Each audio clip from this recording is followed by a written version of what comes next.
Dr. Cameron Nenko Fernandez.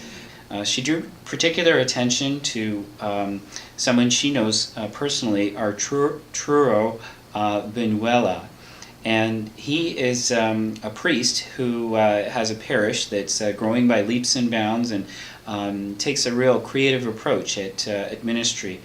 He believed that the parish ought to run when he's away, that the gifts are there if people choose to develop them and if they're given opportunities to develop these gifts and take care of the needs of the parish, and that when he returned, all wouldn't be in chaos.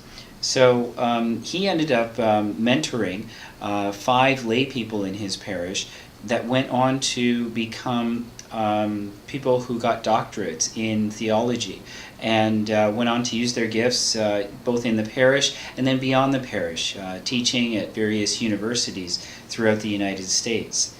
Dr. Cameron Nenko Fernandez says that theologizing arrives from the context of the places we are in.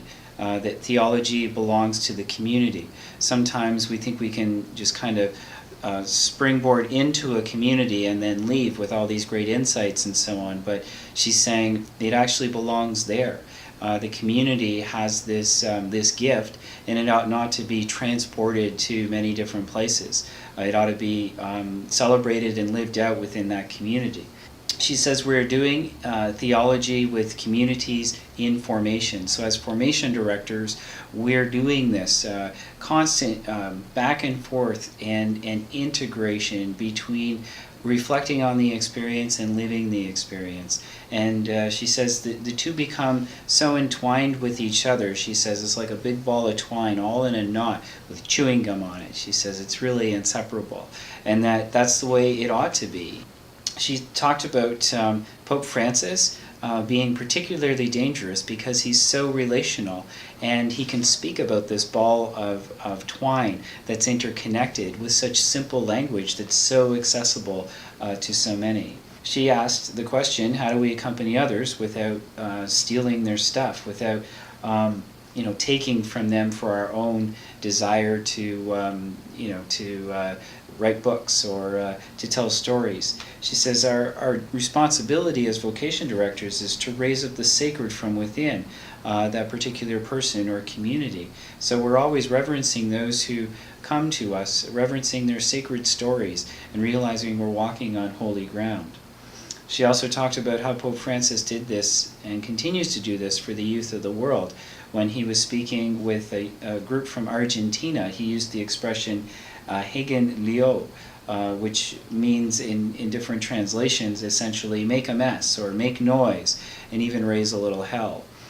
So this concept of being free to be creative and to create new spaces is critical, and that there's all these places of comfort that we create for ourselves that are dangerous because they rob us of the opportunities to create the spaces that God may be asking us to create for those around us who we're drawn to and are drawn to us, so that we might be in dialogue because we have something to offer each other.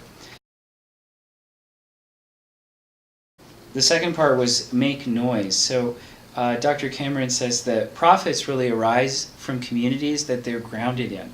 She says prophets make noise and sustain it. If you're rooted deeply, it's not just a one-time thing, a powerful emotion that fades over time. It's something that sustains itself and that you don't let go of. She says to make sure that other voices, especially elders in communities, are heard too. She refers to the prophet Amos as an example. She said the young are the fulfillment of the visions of the elders. So what noise is made when the intergenerational voices speak? What's happening there? And I think there's a lot of dialogue that still needs to happen in my community and perhaps in other communities where these intergenerational voices are speaking collectively. Finally, when she talked about raising a little hell, she talked about to get change, sometimes you have to do this. You got to make a mess, right? And make it organized. She says maybe it will last, if you organize it a little bit better. This is not about destruction or chaos. It's just about being comfortable in not knowing and creating new opportunities and processes that evolve over time. We ought to go back and retrieve and resurrect the Hellraisers, both in our history and perhaps in our community today, and give them opportunities to speak and to make a mess.